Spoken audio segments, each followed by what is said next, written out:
এই খাবারটা হলো কমন, সবার ঘরে ঘরেই কিন্তু এই সবজিটা রান্না করে খায়। কিন্তু গ্যাসের চুলার মধ্যে রান্না করলে একরকম টেস্ট, আবার লাকড়ি চুলার মধ্যে যদি আমরা রান্না করি সেই খাবারের টেস্টটা কিন্তু একটু অন্যরকম থাকে। আজকে আমি এই লাউ তরকারিটা রান্না করব চিংড়ি মাছ দিয়ে লাকড়ি চুলার মধ্যে।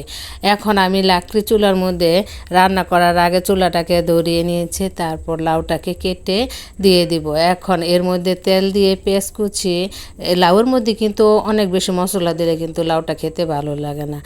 হাফ চামচ পরিমাণ করে আমি আদা বাটা রসুন বাটা একসাথে ছিল, হাফ চামচ পরিমাণে রসুন বাটা আদা বাটা দিয়েছি। এর মধ্যে হাফ চামচ করে আমি মরিচের গুঁড়া, হলুদের গুঁড়া দিয়ে তারপরে চিংড়ি মাছটা দিয়ে একটু কষিয়ে নিয়েছি। এখন যে কষানো হয়ে গেছে এর মধ্যে আমি লাউটাকে সম্পূর্ণ দিয়ে দিব।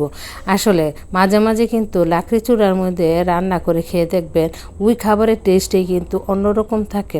আর আমি গ্রামে চলে আসছি বেড়াতে শুধু এই লাকড়ি চুলা রান্না খাওয়ার জন্য। আর এইটা খেতে এত ভালো লেগেছে আপনাদেরকে আমি বললে বোঝাতে পারবো না। যারা রান্না করে খায় ঠিক তারাই বুঝে। আর আমি আমি 2 প্লেট ভাত খেয়েছি শুধু এই লাউ তরকারিটা দিয়ে। আর এটা খেতে যেমন হয়েছে আর দেখতে মাশাআল্লাহ অনেক সুন্দর হয়েছে। তবে লাকড়ি চুলার রান্নার মতো মজা কোনো কিছুতে হতে পারে না।